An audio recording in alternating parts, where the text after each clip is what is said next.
Hello बच्चों, most welcome in the class. और सब लोग ठीक से हैं? सब लोगों का हालचाल ठीक है? ओके, सो आज का क्लास शुरू करते हैं। और आज का क्लास का टॉपिक है class 10 chemistry, chemical reaction and equation. Chapter is chemical reaction and equation. तो आज का टॉपिक लेते हैं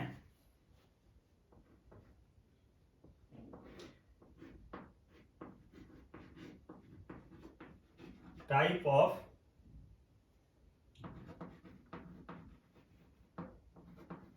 chemical reactions. Type of chemical reactions यानी केमिकल रिएक्शंस कितने तरह के होते हैं। Type of chemical reactions. तो first that is combination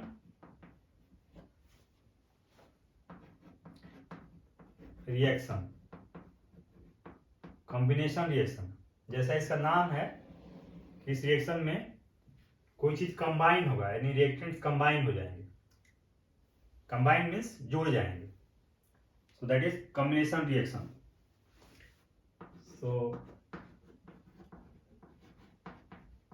reaction in which two or more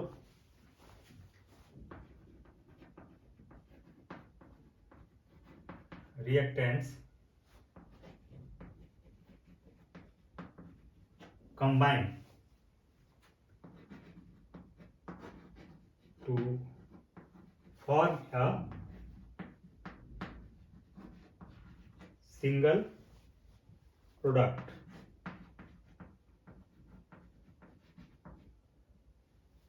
Combination reaction, a reaction in which two or more reactants combine to form a single product.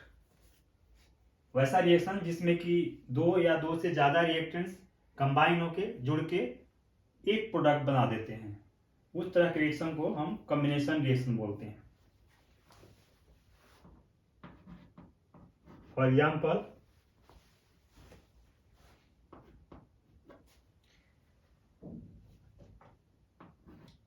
Calcium oxide solid plus H2O water liquid gives calcium hydroxide that is aqueous, पानी में dissolve होता है और plus बहुत सारा heat generate होता है। Calcium oxide जो सॉलिड फॉर्म में होता है reacts with H2O that is liquid gives calcium hydroxide. This is dissolved in water and plus lot of heat is released. Next example, carbon, that is you can say coal, solid form, plus oxygen, that is gas, gives CO2. CO2 is gas plus lot of heat released. Next example is hydrogen plus oxygen. Hydrogen gas form में रहता है, oxygen भी gas है, and gives H2O that is liquid and lot of heat released. और इसको balance कर सकते हैं हम, यहाँ पे 2 से मल्टीप्लाई कर देंगे तो हाइड्रोजन 4 हो जाएगा, ऑक्सीजन 2, यहाँ पे ऑक्सीजन 2 है और यहाँ पे 2 से मल्टीप्लाई कर देंगे तो ये बैलेंस भी हो गया।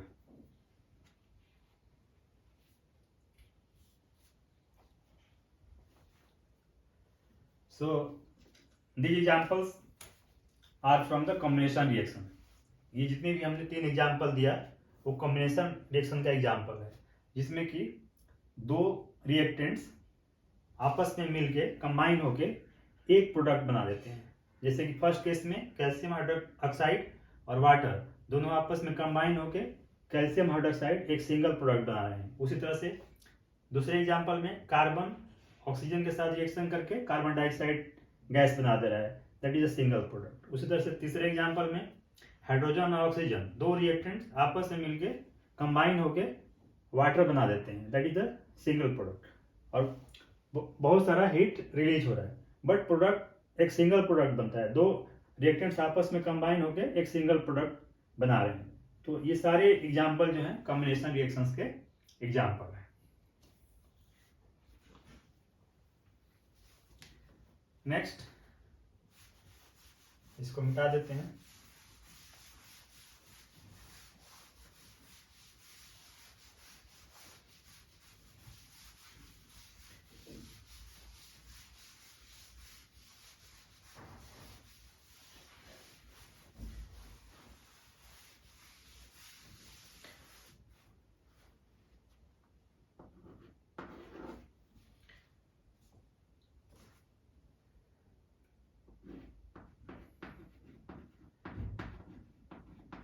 Exothermic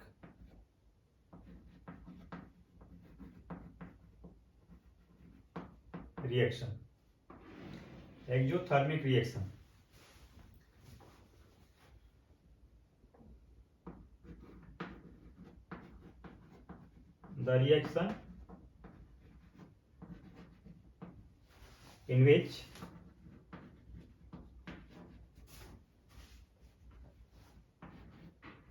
the reaction in which heat is evolved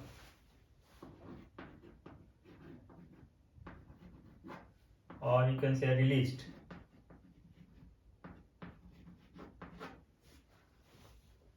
the reaction in which heat is evolved or released is called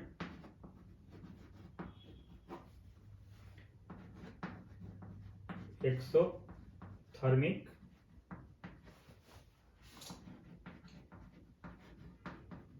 reaction. जिस रिएक्शंस में हीट रिलीज होता है या हीट निकलता है उस तरह के रिएक्शन को हम एक्सोथर्मिक रिएक्शन कहते हैं। Exothermic reaction, the reaction in which heat is evolve और released is called exothermic reaction. जिस रिएक्शन में हीट रिलीज होता है या निकलता है उस तरह के रिएक्शन को हम एक्सोथर्मिक रिएक्शन कहते हैं।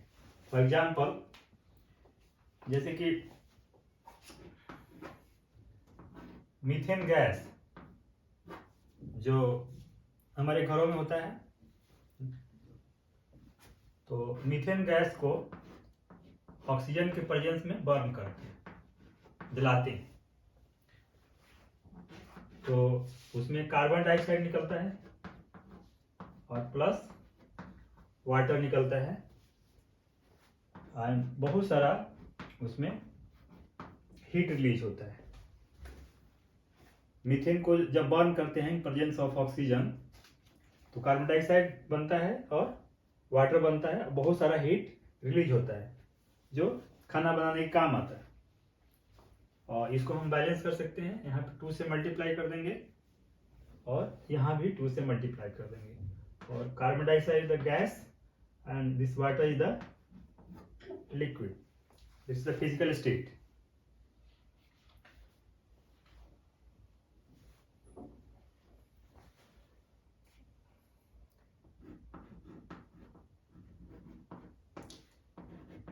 Heat released is written with product with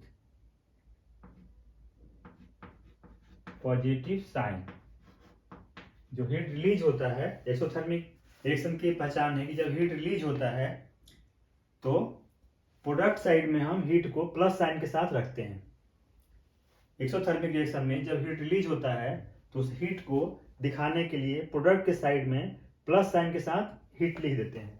that indicates कि दिस रिएक्शन इज एक्सोथर्मिक, यानी प्रोडक्ट के साथ हीट भी रिलीज हो रहा है। That indicates the exothermic reaction.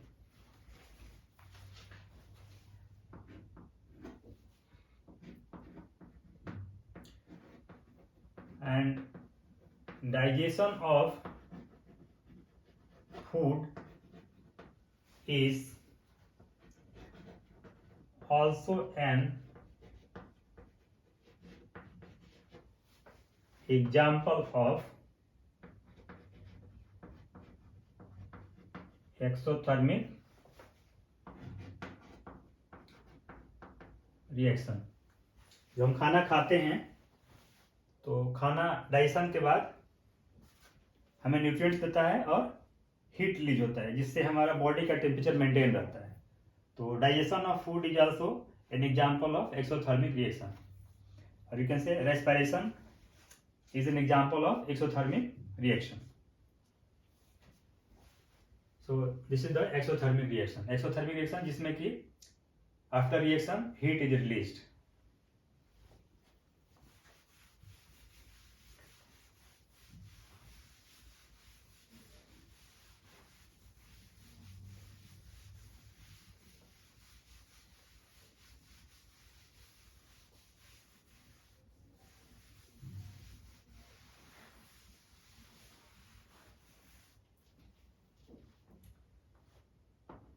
Third is decomposition reaction.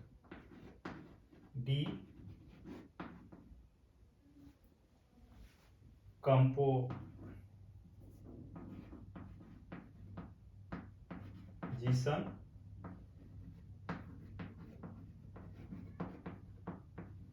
reaction. Decomposition reaction. Decomposition means टूटना।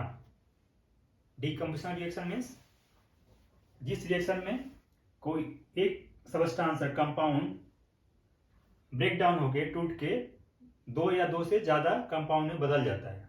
डिकम्पोज होना मीन्स टूटना। सो जैसा कि नाम है decomposition reaction,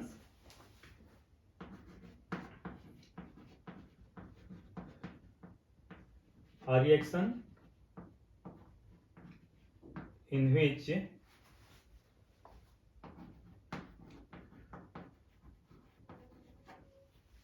a single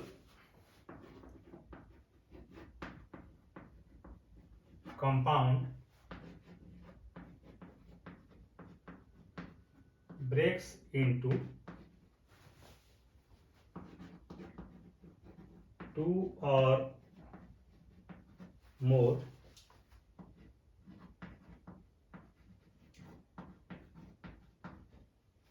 simpler compound.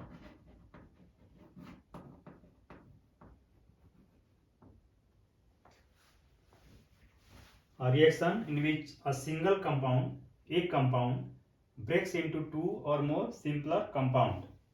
वैसा रिएक्शन जिसमें कि एक सिंगल कंपाउंड टूट के ब्रेक होके दो या दो से ज्यादा छोटे छोटे कंपाउंड में बदल जाता है, उस तरह के रिएक्शन को हम डिकम्पोजिशन रिएक्शन कहते हैं। फॉर एग्जाम्पल, जैसे कि कैल्शियम कार्बोनेट को जब हीट करते हैं, कैल्शियम कार्बोनेट को जब हीट करते हैं, गर्म करते हैं, तो ये कैल्शियम ऑक्साइड और कैल्शियम कार्बोनेट सॉलिड फॉर्म में होता है और कैल्शियम ऑक्साइड भी सॉलिड फॉर्म में, और प्लस CO2 निकलता है जो गैस होता है। तो यहाँ पे देख रहे हैं कि कैल्शियम कार्बोनेट एक सिंगल कंपाउंड है जो गर्म करने के बाद दो कंपाउंड में स्प्लिट हो जाता है, दो कंपाउंड में ब्रेक हो जाता है, एंड दो कंपाउंड है कैल्शियम ऑक्साइड और कार्बन डाइऑक्साइड। उस तरह से नेक्स्ट एग्जांपल है कि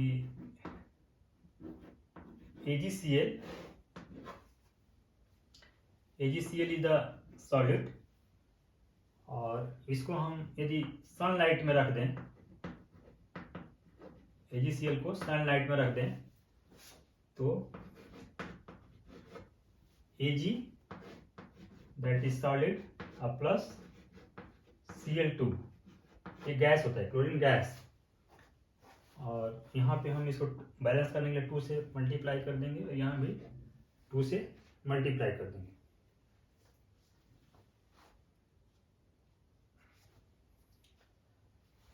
एंड एक और एग्जांपल लेते हैं इसका,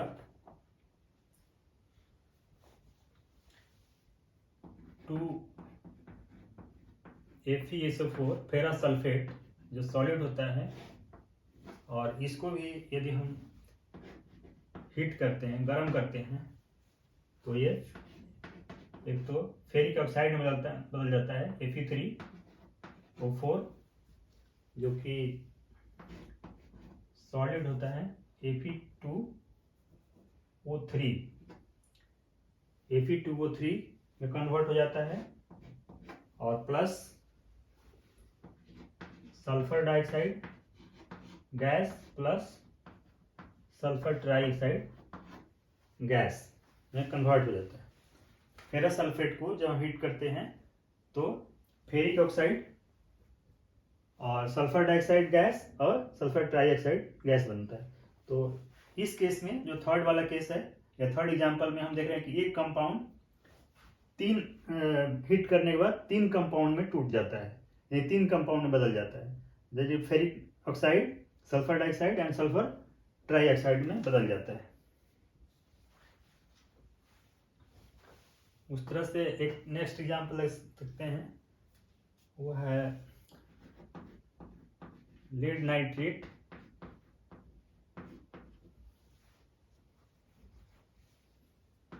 दैट इज सॉलिड। इसको भी यदि हीट करते हैं तो ये लेड ऑक्साइड में बदलेगा, और नाइट्रोजन डाइऑक्साइड गैस और ऑक्सीजन गैस, और lead oxide is a solid. तो ये दोनों जो एग्जांपल है, ferrous sulphate and lead nitrate, ये हीट करने के बाद 3 कंपाउंड में स्प्लिट कर जाते हैं, 3 कंपाउंड में ब्रेक हो जाते हैं, यानी एक कंपाउंड हीट करने के बाद 3 कंपाउंड में कन्वर्ट हो जाता है। उस तरह से लेड नाइट्रेट भी हीट करने के बाद 3 कंपाउंड में कन्वर्ट हो जाता है, and that is lead oxide, nitrogen dioxide and oxygen gas. So these are the examples of decomposition reaction, the reaction in which a single compound breaks into 2 or more simpler compounds.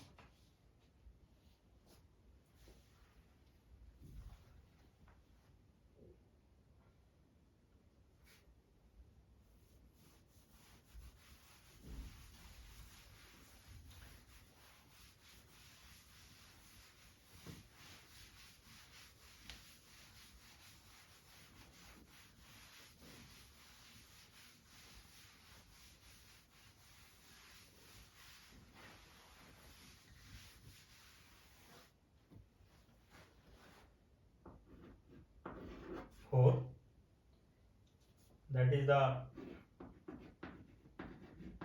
endothermic reaction.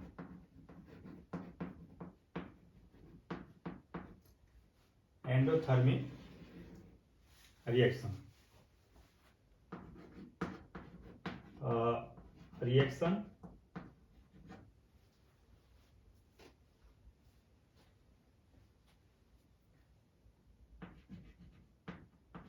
in which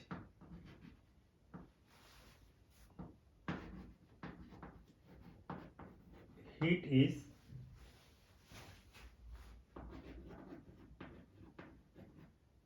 absorbed, और under bracket में लिखना heat और required, A reaction in which heat is absorbed or required is called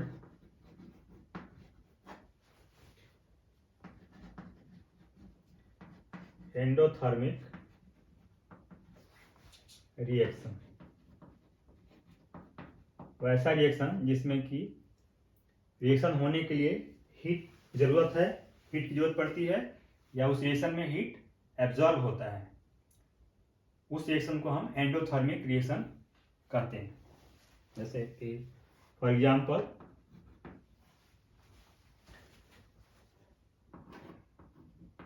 calcium carbonate that is a solid, इसको heat करने पे calcium oxide solid में बदलता है और प्लस CO2 गैस में कन्वर्ट होता है। यदि कैल्शियम कार्बोनेट को जब हम हीट करते हैं तो गर्म करते हैं तो कैल्शियम ऑक्साइड सॉलिड में कन्वर्ट होता है और कार्बन डाइऑक्साइड गैस में बदलता है। यानी कैल्शियम कार्बोनेट स्प्लिट होके ब्रेक होके दो कंपाउंड्स में कन्वर्ट हो जाता है। पहला कंपाउंड है कैल्शियम ऑक्साइड और दूसरा कंपाउंड है कार्बन डाइऑक्साइड। इस रिएक्शन को हम ऐसे भी लिख सकते हैं, और CaCO3 दैट इज सॉलिड, और इस हीट को हम यहाँ भी लिख सकते हैं प्लस हीट। यदि गर्म करेंगे तो ये calcium oxide solid and plus CO2 gas. यानी कि एंडोथर्मिक रिएक्शन में हीट को हम रिएक्टेंट के साइड में प्लस साइन के साथ लिखते हैं। रिएक्शन में रिएक्टेंट के साइड में जब प्लस साइन के साथ हीट लिखा हो या एरो मार्क के ऊपर हीट लिखा हो, that indicates the endothermic reaction. जिस रिएक्शन में रिएक्टेंट के साथ प्लस हीट साइन के साथ हीट लिखा हो या एरो मार्क के ऊपर हीट लिखा हो, उस तरह के रिएक्शन को हम एंडोथर्मिक रिएक्शन बोलेंगे।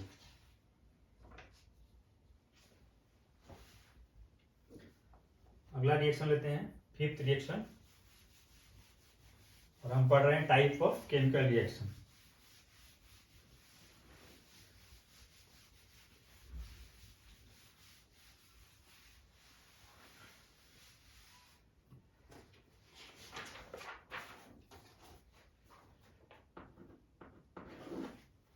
Fifth is displacement reaction.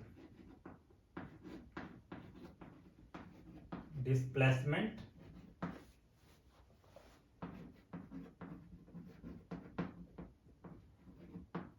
reaction. Displacement means किसी एक को हटा के उसके जगह पे बैठ जाना, दैट इज डिस्प्लेसमेंट। यानी कि उसको हटा के खुद वहां पे प्लेस हो जाने को कहते हैं displacement. So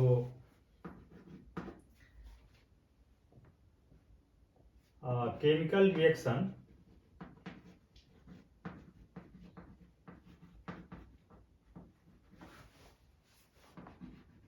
in which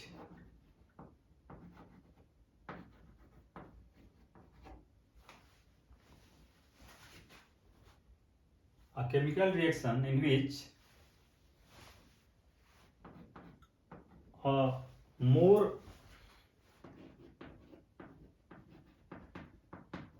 reactive element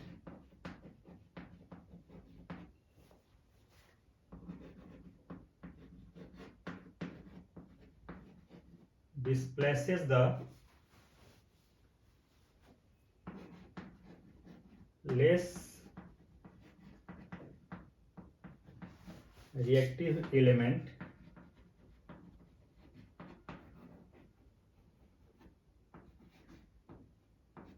from its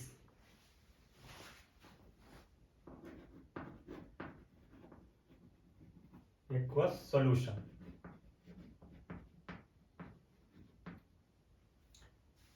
Displacement reaction, a chemical reaction in which a more reactive element displaces the less reactive elements from its aqueous solution।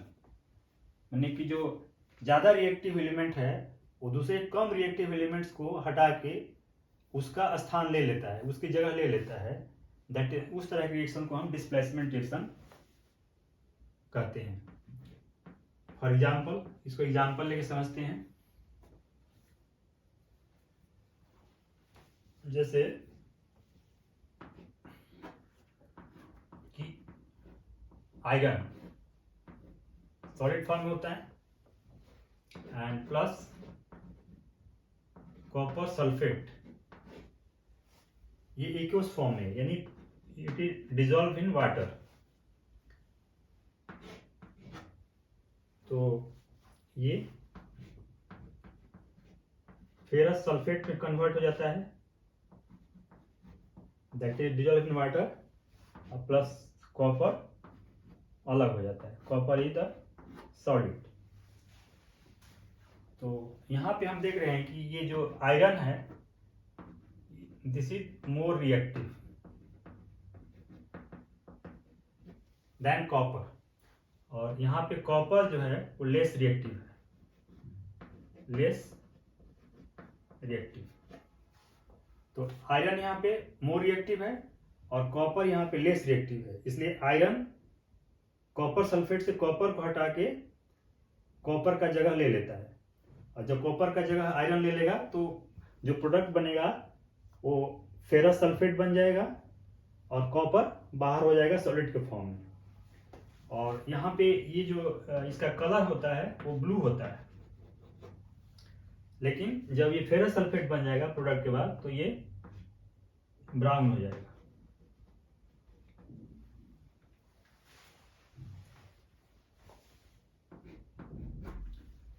दूसरा एग्जांपल लेते हैं कि जिंक सॉलिड फॉर्म में होता है और plus copper sulphate, ये aqueous form, it is dissolve in water. After reaction zinc is more reactive, zinc is more reactive और copper is less reactive than zinc, less reactive. तो zinc copper का जगह ले लेगा तो ये बन जाएगा zinc sulphate in form of in aqueous form, zinc sulphate in aqueous form, plus copper बाहर हो जाएगा सॉलिड फॉर्म में। तो इस तरह से के रिएक्शन में देख रहे हैं कि दोनों रिएक्शन में देख रहे हैं कि जो मोर रिएक्टिव एलिमेंट है वो लेस रिएक्टिव एलिमेंट को उसके सोल्यूशन से डिस्प्लेस कर देता है, यानी कि उसको वहां से हटा के उसके जगह पे खुद को रख लेता है, और जो प्रोडक्ट बनता है वो मोर रिएक्टिव एलिमेंट का प्रोडक्ट बनता है। और यहाँ पे देख रहे हैं कि zinc is the more reactive than copper, so zinc displaces the copper from copper sulphates aqueous solution. So such type of reactions are called displacement reaction, जिसमें कि more reactive elements less reactive elements को उसके aqueous solution से displace कर देता है।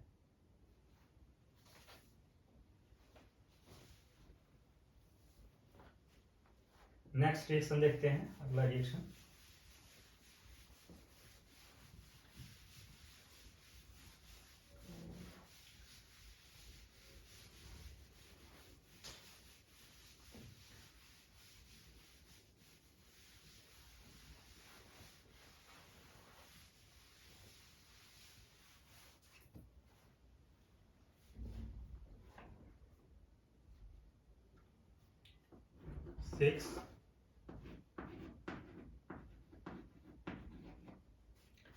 Double displacement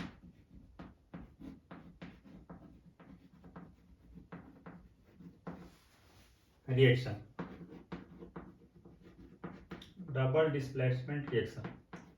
इससे पहले हमने डिस्प्लेसमेंट रिएक्शन देखा था, तो वहां पे एक सिंगल डिस्प्लेसमेंट हो रहा था, और यहाँ पे डबल डिस्प्लेसमेंट, यानी कि यहाँ पे दो डिस्प्लेसमेंट होगा। सो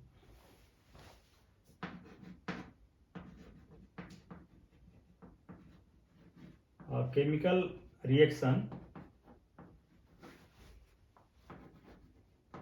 in which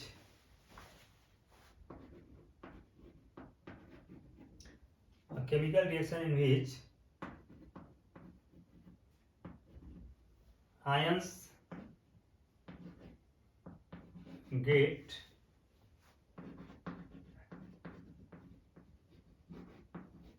exchanged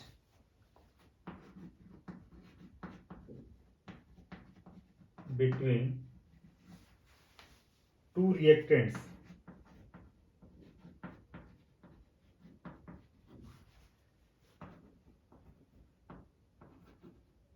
which form a new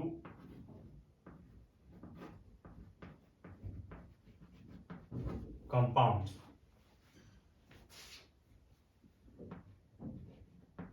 is called double displacement reaction.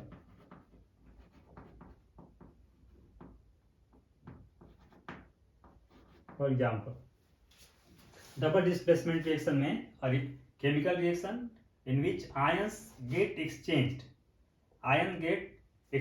between two reactants which form a new compounds is called double displacement reaction.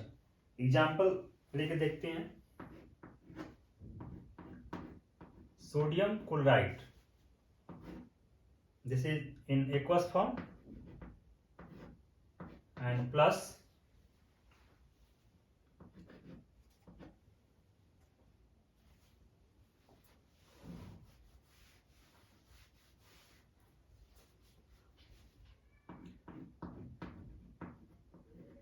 sodium sulfate in aqueous form plus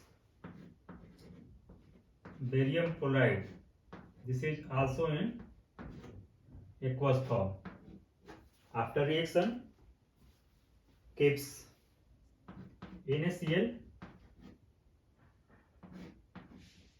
in aqueous form plus barium sulfate in aqueous form.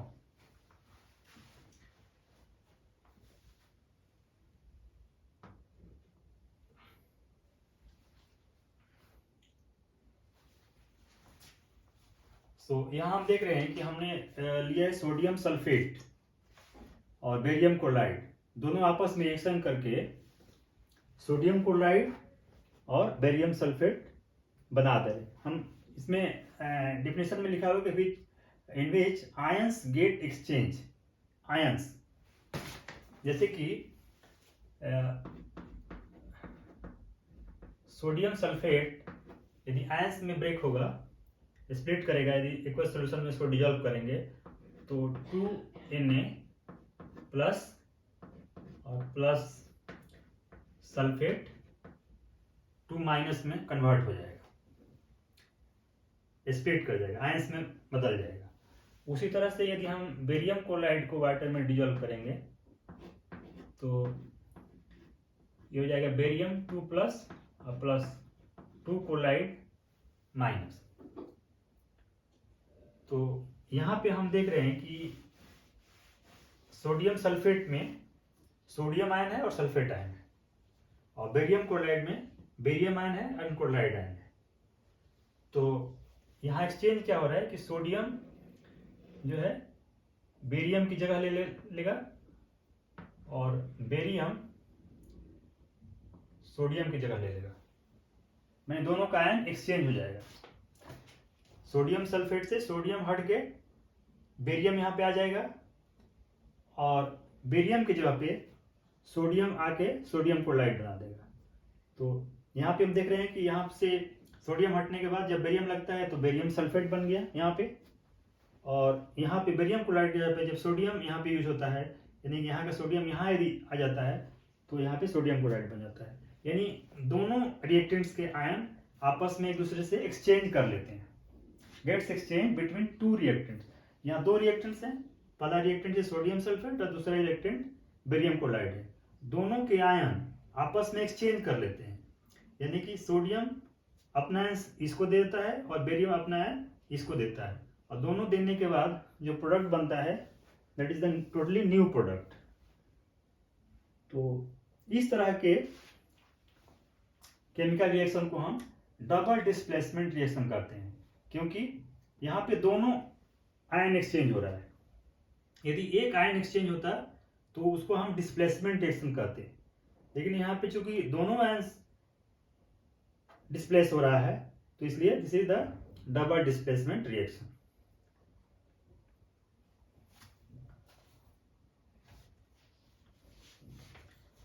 तो आज की class में इतना ही, बाकी अगले class में ध्यान से सुनने और देखने के लिए थैंक यू वेरी मच।